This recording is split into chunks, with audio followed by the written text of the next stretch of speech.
Бүгүн 14-июлда президенттин жарлыгы менен Балыкчы шаарынын мэри болуп жакында эле дайындалган Султан Кермалиев кызматынан бошотулду. Бул тууралуу Кактус медиага өзү билдирген Кермалиев эмне себептен кызматтан алынганын билбей турганын айтты. Мен эмне болуп жатканын такыр түшүнбөй жатам. Эмне кылышым керек, кайда барышым керек? Мен болгону өз ишимди аткарып жаткам. Ачык, таза иштедим. Балким бул кимдир бирөөгө жакпай калгандыр. Башка эч нерсе билбейм, деди ал. Эске салсак, Кермалиев бул кызматка 1-июлда дайындалган. Кыска убакыт ичинде Петр Семенов Тяньшанскийдин эстелеген башка жерге жылдыруу окуясы орун алып, ошондой эле бир катар катуу коомдук билдирүүлөр жасалган.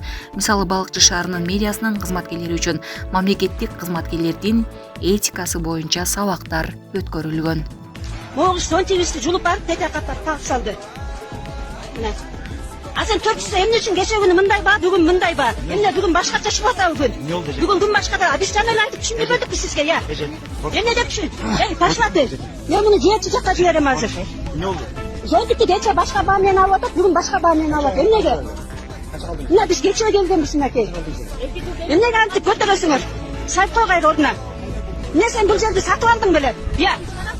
Сатып алдыңар беле? Жок, сатып алдым. Абар салып койгула. Керек болсо бекер отурабыз.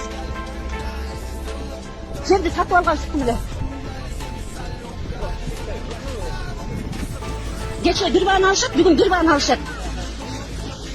Милиция сотруднигин сөкөнүм үчүн 5 сутка камакта отуруп чыктым. Ооба, сөктүм. Мойнум аламаны. Сөкмөк эмесмин. Эгерде милиция өзү 4-5 жолу муштап жибербегенде башында.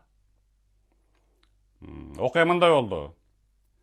8-июль күнү мен уктаган жасам саат 10-дун астында, кечки 10-до. Тыкылдат эшти, экибиз отурган экен. Жүрүңүз пропессияда калабыз, Ровдого деп.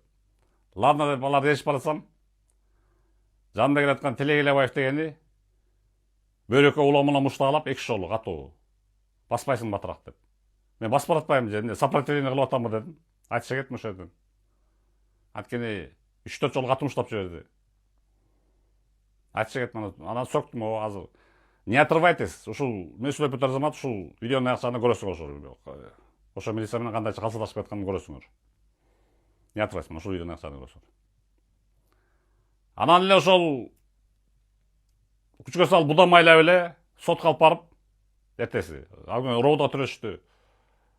Наркологиядан тазалыктын тияктан бияктан анан сотко алып барып туруп эле, адвокат предъявить этпей туруп эле мени 5 сутка камап жиберишти.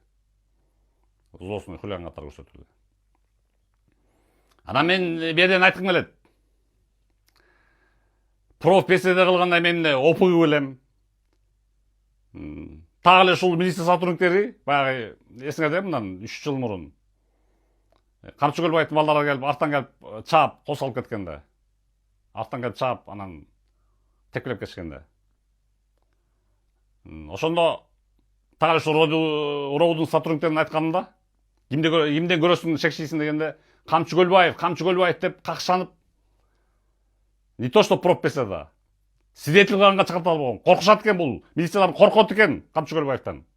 Анан тиги ККМ баны өлтүрүп койсо, эми түштөгөн герой болуп чыгып атпайбы? Пропессияда деп бизге окшогон чынчыл саясатчыларды чакырып.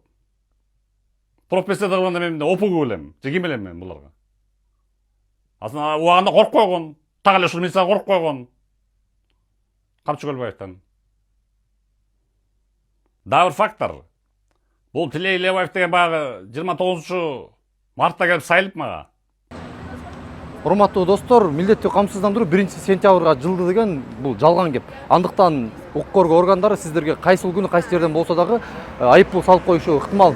Сиздер биздин онлайн кызматыбызды көрсөңүздөр болот. Азыркы күндө шаар ысык, жолдор тыгын, сиздин убактыңыз дагы жок болуп калышы толук ыктымал. Андыктан бизге өзүңүздүн документиңизди жибересиз. Биз сизге кайра 5 мүнөттүн аралыгында полисти дайындап жибере алабыз. Андыктан төмөнкү номерлерге чалып, күнбү-түнбү байланышсаңыз болот. Анда да экөөбүз урушуп, анда да сөктүп алып барып 5500 сом төлөткөн мен. Эсиңерде ушул окуяны айтып бербедим беле? Эми кайра келиптир? Бул кандай болуп калат? Бир эле милиция менен аркаман чогулабы? Бир милиция кызматкери. Демократия өлкө келиз кайсы? Авторитаризм белгиси болуп, бир милиция аркаман преследование болуп чогуласа, преследует он меня, понимаете? Преследует. Мен демократиялуу өлкөдө жашагым келет. Когда полициясы келип, жөнөкөй атуулуна тишпей турган, себепсиз асылбай турган куугунтук албай турган демократия өлкөдө жашагым келет. Андыктан мен чечтим, Кыргызстандан биротоло кетүүнү чечтим. Азыр кайсы өлкөгө экенин тандап атам, ошо демократия барган өлкөгө барам. Когда милициясы, полициясы куугунтук албайт, жөнөкөй атуун. Президент Садыр Жапаров менен ГКМБ башчысы Камчыбек Ташиев мамлекеттик курумдун линиясын туура выстраивать этип койушкан. Бирок муну орто звенодогу кызматкерлер бузуп атышат. Булардын эмгегин нөлгө чыгарып атышат. Мен Дубайда боломбу, Турцияда боломбу, Америкада боломбу, кайсы өлкөдө болбойбун. Интернет бир эле пространство. Андыктан аферисттерге, акчаны алдап кеткендерге каршы иштей берем, любой жерден принимать ете берем. Анткени беден WhatsApp иштеп атат. Банковский карточкам иштеп атат. Болду. Заказ бере бересиңер. Хоть кайерде болсом дагы. Так что заказ бере бергиле. Сотовый номерин билесиңер. 0509 38 37 36. WhatsApp номерим. Акчаңарды эффективдүү, натыйжалуу кайтарып берип турам.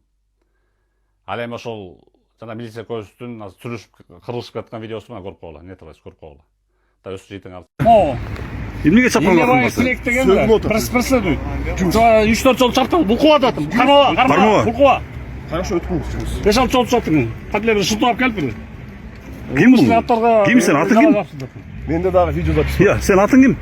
Билесиз атымды. Тилек Элебаев. Эмне менен кармап келип атасың сен бияка? Эстеген жок бир какой-то умышленный аттар үчүн жөнө сайыл. Ни хрена себе?